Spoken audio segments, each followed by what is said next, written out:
Bonjour. Aujourd'hui, on se penche sur des extraits d'un texte assez interpellant. Djibouti, ingérence française et dérive autoritaire. D'entrée de jeu, l'affirmation est forte. Oui, très forte. L'idée que la souveraineté de Djibouti serait compromise par la France. Et ça, depuis 1862. Voilà. Le document parle même, je cite, d'une réalité brutale derrière une apparence de république souveraine.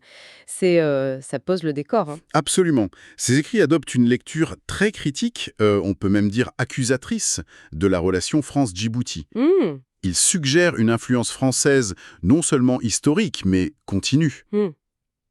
Et déterminante, quoi. Qui primerait sur la volonté populaire, si on suit les auteurs. C'est exactement ça. C'est le postulat de départ de ces documents. Donc notre objectif aujourd'hui, c'est clair, on va essayer de décortiquer un peu ces allégations, ces affirmations qui sont dans les extraits qu'on a.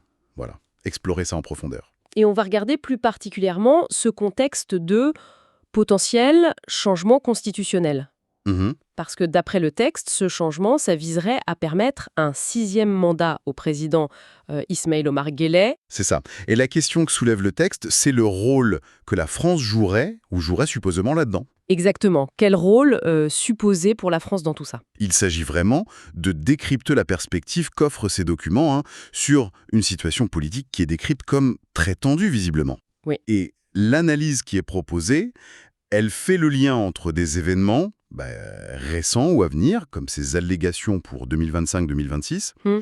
et puis une histoire beaucoup plus longue d'influence étrangère. Toujours, bien sûr, à travers le prisme de lecture de ces sources. Et cette histoire, justement, le texte l'a fait commencer en 1862. Oui, avec l'arrivée des Français. Un point de départ qui serait encore lourd de sens aujourd'hui si on suit leur argumentaire. Bon, alors, décortiquons ça. Allons-y. L'idée forte, c'est que Djibouti aurait été, façonné par les intérêts français, géostratégiques, économiques. C'est ça.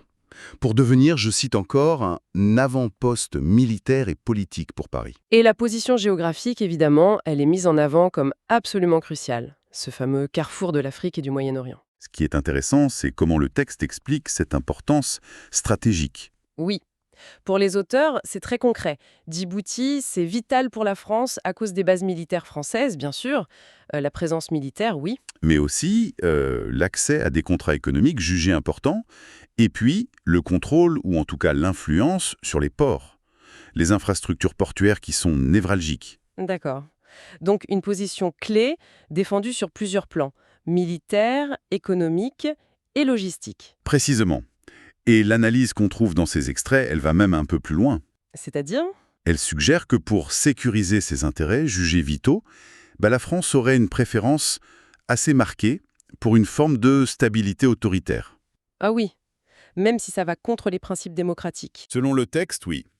Cette stabilité, même autoritaire, elle serait vue comme plus prévisible, donc plus sûre pour les intérêts français, qu'une démocratie qui pourrait être plus instable ou moins alignée sur Paris. D'accord. Et c'est cette approche, cette logique, que le texte qualifie de néocoloniale, sans détour. Logique néocoloniale. Le mot est lâché. C'est un terme fort. Est-ce que le document donne des exemples concrets de comment ça s'appliquerait ou comment ça se serait appliqué historiquement, au-delà de cette préférence générale pour la stabilité? Alors les extraits qu'on a ne détaillent pas forcément un catalogue historique complet, mais ils utilisent cette logique comme une sorte de clé de lecture. Pour interpréter ce qui se passe maintenant. Exactement. Pour interpréter les événements actuels, ceux liés à cette période 2025-2026 et à ce potentiel sixième mandat. C'est là que l'argumentaire devient très spécifique et très contemporain. Justement, parlons-en. C'est là que ça devient vraiment croustillant, si j'ose dire, comme le souligne le texte. Il rapporte des faits précis, enfin des allégations de faits précis. Des rencontres répétées de l'ambassadeur de France à Djibouti Oui, avec des personnalités vraiment clés du régime. On cite nommément le président du Conseil constitutionnel, le garant de la Constitution. Oui. le président de la Cour suprême, donc le sommet du judiciaire, le président de l'Assemblée nationale et aussi des ministres considérés comme centraux. Et l'intention qui est prêtée à ces rencontres par les auteurs du document, elle est Très clair. laquelle? Selon eux, il s'agirait d'une démarche active. Pour obtenir quoi? L'aval ou même la légitimation par ces figures institutionnelles d'une modification de la Constitution. Une modification qui ouvrirait la porte. Voilà, toujours d'après le texte, au maintien au pouvoir du président Gallet, au-delà des limites de mandat actuel. Le document va même jusqu'à parler d'un soutien, je cite encore, tacite, voire explicite de la part du gouvernement français actuel. Sous l'administration Macron. Oui, c'est une accusation très directe et grave d'ingérence dans un processus constitutionnel interne à Djibouti. Carrément. Et le texte insiste bien, ce ballet diplomatique, c'est leur expression, ne serait pas anodin. Non. Il est présenté comme l'incarnation même de cette fameuse logique néocoloniale dont on parlait. Hmm. L'interprétation qu'on trouve dans ses écrits, c'est que ces activités diplomatiques, ce n'est pas juste de la courtoisie, quoi, ou des échanges normaux. Non, ce serait plus que ça. Ce serait une forme de caution, voire de complicité active de la France avec le pouvoir djiboutien, dans une démarche que les auteurs jugent antidémocratique. Donc, si on suit le raisonnement du texte, ces rencontres seraient la preuve que la France, elle privilégie ses intérêts stratégiques. Oui, maintenir un régime stable allié. Au détriment des principes démocratiques à Djibouti. C'est ça l'idée. C'est exactement la thèse qui est défendue dans ces extraits. Le document suggère que ces actions s'inscrivent dans une continuité historique. D'accord. L'objectif, ce serait de garantir la stabilité nécessaire pour préserver les intérêts français, quitte à appuyer ce que les auteurs appellent une dérive autoritaire. Et là, c'est crucial de bien comprendre, hein. C'est l'interprétation, l'analyse fournie par le document qu'on examine. Oui, on le rappelle. On rapporte fidèlement les allégations et le point de vue qu'il contient. Exactement. Ce n'est pas notre analyse de la situation. Et les enjeux de ce potentiel sixième mandat, alors? Tels que décrits dans la source, ils sont dépeints de manière particulièrement sombre. Ah oui, les mots choisis sont très lourds. On parle d'enterrement de la démocratie, de confiscation du pouvoir par une élite soutenue par des puissances étrangères. C'est très dur comme langage. Le texte évoque aussi l'étouffement de la jeunesse djiboutienne, la criminalisation de toute forme de dissidence, la perpétuation de la pauvreté et de l'injustice. C'est un tableau vraiment très alarmiste des conséquences potentielles. Oui, et si on replace ça dans le contexte plus large qu'évoque la source? Une alerte pour l'Afrique? L'argument développé, c'est que quand une ancienne puissance coloniale, et là c'est la France qui est explicitement visée, soutient activement ou passivement Oui. ce que le texte appelle une dérive autoritaire d'un régime africain, eh bien elle ne fait pas que protéger ses petits intérêts. Elle ferait quoi d'autre, selon eux? Elle endosse, d'après cette analyse, une responsabilité morale et politique considérable. Une responsabilité qui irait jusqu'à la complicité? C'est le mot qui est employé par le texte, oui. Il affirme que cette puissance étrangère devient alors complice de la répression, du silence et de la souffrance infligée à la population. C'est une mise en cause extrêmement forte. Ah oui, et encore une fois, il faut vraiment marteler que ces jugements de valeur, ces accusations graves de complicité, ça provient directement et explicitement des extraits qu'on a sous les yeux. Oui, absolument. On ne fait que restituer la teneur de ce document. C'est essentiel. Face à ce diagnostic très sévère et dressé avec des mots aussi forts, le texte, il ne se contente pas de décrire ou d'analyser, j'ai l'impression. Non, effectivement. Il semble aussi vouloir provoquer une réaction. Alors, qu'est-ce que tout ça signifie? Toujours selon la perspective de ce document, il y a une dimension d'appel, c'est ça? Tout à fait.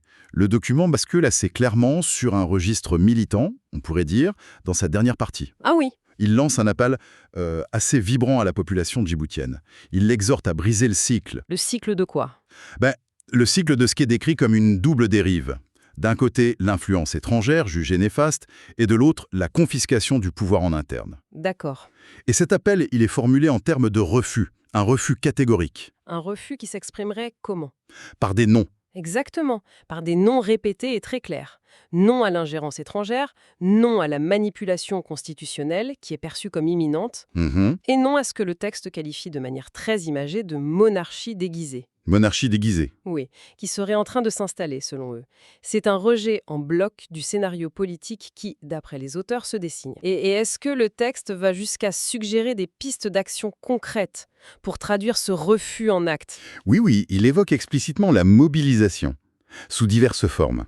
Dans les rues, dans les médias, et surtout dans les urnes. Les urnes. Bon, si tant est que des élections libres soient possibles dans ce contexte, on pourrait ajouter, même si le texte ne le précise pas comme ça, D'accord. il appelle les citoyens à refuser ce qu'il nomme l'illusion de la stabilité imposée. Cette fameuse stabilité qui servirait avant tout les intérêts extérieurs et l'élite au pouvoir, selon cette lecture. Et à réclamer quoi à la place? À réclamer des exigences fondamentales, la transparence, la justice et surtout le droit inaliénable de choisir l'avenir du pays. Il y a cette phrase qui m'a marqué, qui semble conclure un peu l'argumentaire, l'histoire ne pardonne pas les silences. Oui, c'est très fort. C'est un appel très direct à ne pas rester passif face à la situation telle qu'elle est décrite ici. Une sorte d'injonction à prendre position, à agir. C'est exactement ça. Cet appel à l'action, c'est la conclusion logique de toute l'analyse critique qui est développée avant. Hmm. Après avoir posé un diagnostic très sombre sur l'influence française allégée, sur les dérives internes supposées du régime djiboutien, la source propose que l'on le voit comme le seul remède viable. Qui serait... Une reprise en main de leur destin par les citoyens eux-mêmes. Une forme de lutte contre les forces internes et externes qui, toujours selon cette lecture, confisqueraient leur souveraineté et leur avenir. C'est... Indéniablement une analyse percutante, qui propose une grille de lecture très spécifique et très critique de la situation à Djibouti et du rôle qu'on impute à la France. Absolument. Une perspective qui mérite d'être connue, même si elle représente un point de vue particulier, bien sûr. Tout à fait. Et pour synthétiser un peu les points clés qui ressortent de ces extraits spécifiques qu'on a parcourus, on peut dégager quelques idées maîtresses, telles que présentées par les auteurs, bien sûr. Alors, allons-y. Premièrement, il y a cette accusation centrale, celle d'une histoire longue qui remonterait à 1862, Oui. d'une ingérence française qui aurait façonné Djibouti selon les intérêts de Paris, au détriment donc de la souveraineté locale. Ça, c'est le point de départ. D'accord. Deuxième point clé, le focus très actuel sur la période 2025-2026, avec cette alerte lancée sur un possible changement constitutionnel, taillé sur mesure d'après le texte. Voilà, taillé sur mesure pour permettre ce fameux 6e mandat présidentiel à Ismaïl Omar Guelleh. Troisièmement, le rôle présumé et fortement dénoncé de la diplomatie française dans ce processus. Elle est décrite par le document comme apportant un soutien, au minimum tacite, à cette manœuvre qualifiée de dérive autoritaire. Et le tout motivé par quoi déjà? Par la volonté de préserver les acquis stratégiques et économiques français dans le pays. C'est l'analyse du texte. D'accord. Quatrièmement, la perspective très négative qui est développée sur les conséquences potentielles de ce scénario. Un recul démocratique majeur, l'étoussement des libertés, la perpétuation d'un système jugé injuste. Et tout ça présenté comme une menace qui dépasse même Djibouti. Fais ça, l'alerte pour l'Afrique. Et enfin, cinquièmement, cet appel final, très engagé. À la mobilisation citoyenne? Exactement. Une exhortation à résister à ces dynamiques internes et externes perçues comme néfastes, et à revendiquer activement le droit à l'autodétermination. Ok. Et il est essentiel, je le redis une dernière fois, de souligner que ce résumé, ces 5 points clés, il reflète fidèlement le contenu, le ton et les allégations spécifiques des documents qu'on a eus entre les mains. Oui. Ce sont les arguments du texte, ce n'est pas notre propre analyse de la situation géopolitique globale. Tout à fait. C'est très clair. Et la lecture de ces extraits, au-delà du cas spécifique de Djibouti, ça soulève inévitablement une question plus large, non? Ah oui, certainement. Une question fondamentale sur cet équilibre, toujours délicat, parfois conflictuel, entre les intérêts géostratégiques de puissance extérieure et puis la souveraineté réelle d'une nation. C'est une tension quasi permanente dans les relations internationales, particulièrement visible dans les contextes que certains qualifient de post-coloniaux ou, comme le fait ce texte, de néocoloniaux. Et quand on considère le rôle prépondérant qui est attribué ici à un acteur extérieur comme la France, on est amené à s'interroger. Quelle marge de manœuvre effective reste-t-il pour l'autodétermination d'un peuple ? Pour le choix souverain de son propre avenir, quand des dynamiques externes semblent peser aussi lourdement sur ses orientations politiques internes, telles qu'elles sont décrites en tout cas dans ces documents. C'est une interrogation complexe, oui, et qui résonne bien au-delà des frontières de Djibouti, c'est certain. Ça pose question. En effet, c'est toute réflexion qui nous renvoie au défi constant de la souveraineté à l'ère globale. Comment concilier les impératifs stratégiques des uns, souvent liés à l'histoire, à la géographie, avec l'aspiration légitime des autres à décider librement de leur voie. La perspective offerte par ces documents, même si elle est spécifique et orientée, eh bien, elle alimente ce débat crucial. kaca dhallinyaroy kaca waad awoodiine kaca badbaadada qarankiinu gacantiinni ku jiraaye kaca